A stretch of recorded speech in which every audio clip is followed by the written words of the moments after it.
So I'm going to emphasise what I think EQC, for the programme that I'm leading, which is the land claims which we have yet to settle, is going to do to make that hopefully a better experience for everybody who's involved in it. So I'd like to recognise what Peter was saying. We are talking about complexity. A lot of these claims are going to be difficult. They've been going on for a long time. I fully acknowledge that. I joined EQC last August, and I'm really keen that we progress these claims quickly. I also liked a lot of what Brian was saying. I think how he describes just where people have been coming from is hugely important. And also, what I'd like to do is just recognise a couple of statements that were made earlier on this morning. I think Nikki Wagner highlighted that realistically, we're 3 years after some of the most complex issues that have faced the community, probably globally, in terms of the recovery. So whilst it's taking a long time, there's a lot of things have been happening which needed to happen to make sure that we get to the right outcomes here. I think my boss, Ian Simpson, made some comments around emergency phase and now moving into where do we go from here. And there is a lot of work going on within EQC as to what can be done better going forward, so I won't repeat those. I think the two words that came out most strongly, though, for me in the first session came from Joanna Norris of the press, with whom I think we have probably a better relationship than most people might think. Joanna talked about the need for speed and the need for compassion, which was also just highlighted by Duncan Webb. So if I take all of those, I think there are two parts to what I'd like to just talk through with you this morning. One is about the community engagement, which EQC is taking and will be taking going forward on what amounts to about another 25,000 claims or so. So we've still got a number of claims, quite a number of claims to settle. So I'd like to talk about community engagement, and I'd like to talk specifically about how we're engaging with our claimants, which is interesting. When I joined EQC 6 or 7 months ago, I heard words like claimants, OIAs, disputes, challenges, claims, exposures, all great words. The one that I didn't come across too often was customers. So we're looking at how we can make sure that we are actually talking to customers going forward. Thank you, Duncan. I guess I'm an official. When I arrived in Christchurch 3 years ago, I actually came over here to work with Peter Rose at Southern Response. Well, it wasn't Southern Response then. We were AMI trying to work out what to do. And a lot of what Peter's talking about this morning certainly still resonates in terms of the reason I'm still here, which is so that I can answer Joanna's question, which is, so what are you actually doing? What I think I'm actually doing is helping a whole bunch of people who happen to be customers of EQC get on with their lives. A long way down the track, frankly. So talking about community engagement, what we have within EQC, which was set up before me arriving, is a great set of relationships with what we call our customer advocacy group, CAG. EQC likes three-letter acronyms, beginning with C usually. So CAG is made up of earthquake support coordinator groups. I'd like to thank Nikki Goss, who chairs that for us. She does a great job in bringing all those people together. Also included within CAG is Concern. I would echo what Peter said. I think Leanne Curtis has done a sterling job, as has Brian, in terms of representing community within that group with us. We also have Age Concern in there. We have Flockton Cluster, so Duncan knows more about them probably than I do. We also have a group of TC3 residents, representatives, and some others who we meet with on a monthly basis.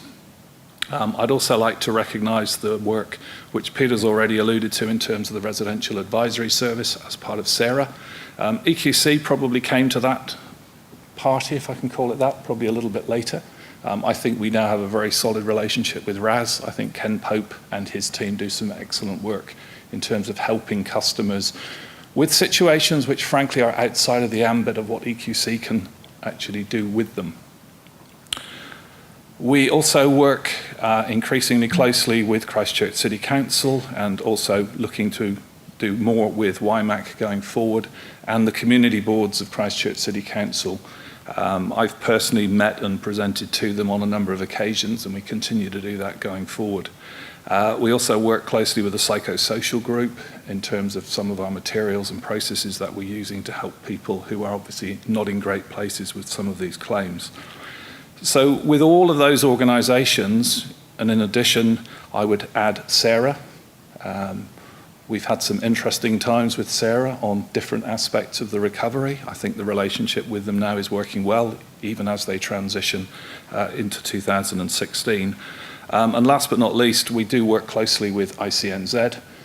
The land claims portion of what EQC is doing is complex, and we need to make sure that we have common understanding with insurers and also with their and our customers.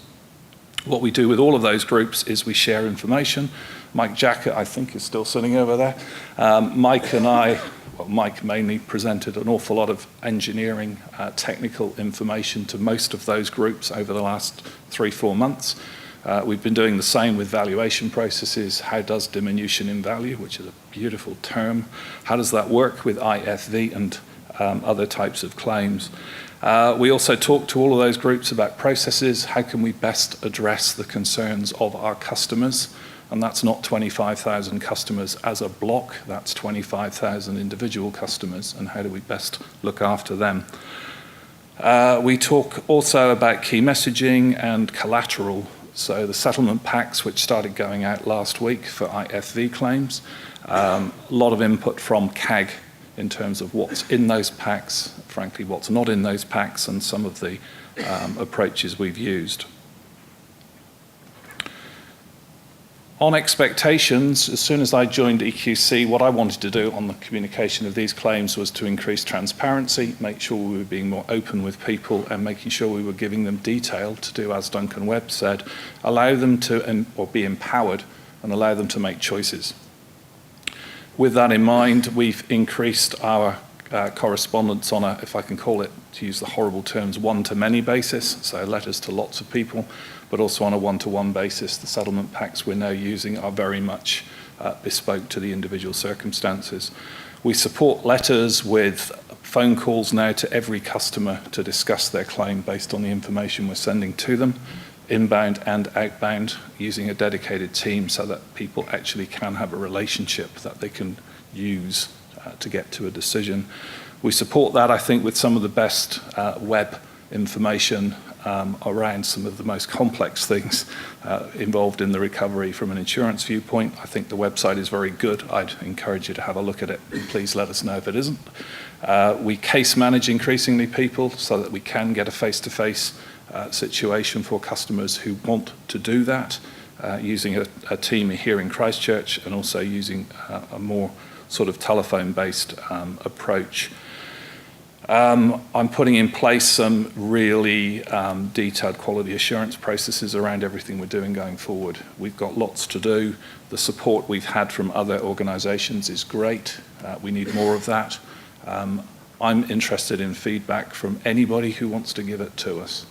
The key thing for EQC and for the land program that we're now running is we've got to help people understand some really difficult things. We do have to restore some trust. I'm fully appreciative of my challenges on that front. I think between the people in this room, a number of whom I've mentioned specifically, but more generally, I think we have a huge opportunity to move quickly and compassionately with the rest of this program. Thank you.